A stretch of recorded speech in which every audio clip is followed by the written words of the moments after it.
Hello അസ്സലാം വലൈക്കും. ബീച്ചിലെ വിക്ടോറിയ ഐലൻഡ് പ്ലസ് ഫെറി അത് എൻ്റെ വലിയൊരു ഡ്രീമായിരുന്നു എക്സ്പീരിയൻസ് ചെയ്യണം എന്നുള്ളത്. ഈ കാണുന്ന ഫെറിയിലാണ് നമ്മൾ വിക്ടോറിയ ഐലൻഡിലോട്ട് പോകുന്നത്. അങ്ങനെ ഫെറിയുടെ ബേസ്മെന്റിൽ കാറൊക്കെ പാർക്ക് ചെയ്ത് ഞങ്ങൾ ഇതാ ഫെറിയിലോട്ട് കയറി. അടിപൊളിയായിരുന്നു. അത്യാവശ്യം നല്ല തണുപ്പുള്ളത് കൊണ്ട് തന്നെ ഞാൻ ജാക്കറ്റ് കൂടെ ഇട്ടു കേട്ടോ. ഫെറിയുടെ അകത്തെ ഫുഡ് സപ്ലൈ പറഞ്ഞറിയിക്കാൻ പറ്റില്ല, അത്രയ്ക്ക് ലക്ഷറിയസ് ആണ്. വെറൈറ്റി ഐറ്റംസ് ഉണ്ടായിരുന്നു, നമുക്ക് ചൂസ് ചെയ്യുക, ഇഷ്ടപ്പെട്ടത് ബില്ലാക്കുക, നമ്മൾ കഴിക്കുക.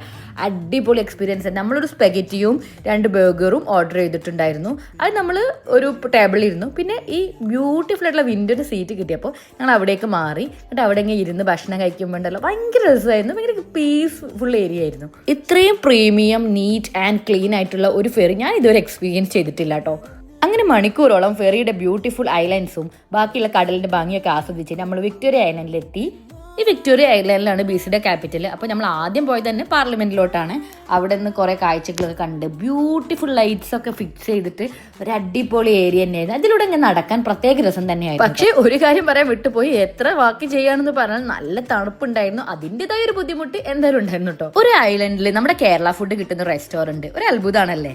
അപ്പോൾ ഇതേ നമ്മളിപ്പോൾ കഴിച്ചുകൊണ്ടിരിക്കുന്നത് ചട്ടിച്ചോറ്, നെയ്ച്ചോറ്, ചിക്കൻ പൊള്ളിച്ചത്, ഇതൊക്കെയാണ്. ഇതൊക്കെ ഒരു ഐലൻഡിൽ കിട്ടുക പറഞ്ഞാൽ.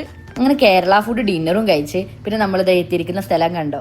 ഓൾ ട്രീസുമേ നല്ല അടിപൊളി ലൈറ്റ്സ് ഒക്കെ ഫിറ്റ് ചെയ്ത് അടിപൊളി ഒരു ഏരിയ തന്നെയായിരുന്നു. ഇത് നമ്മുടെ ബക്കറ്റ് ലിസ്റ്റിൽ ഇല്ലാത്തതാണെങ്കിലും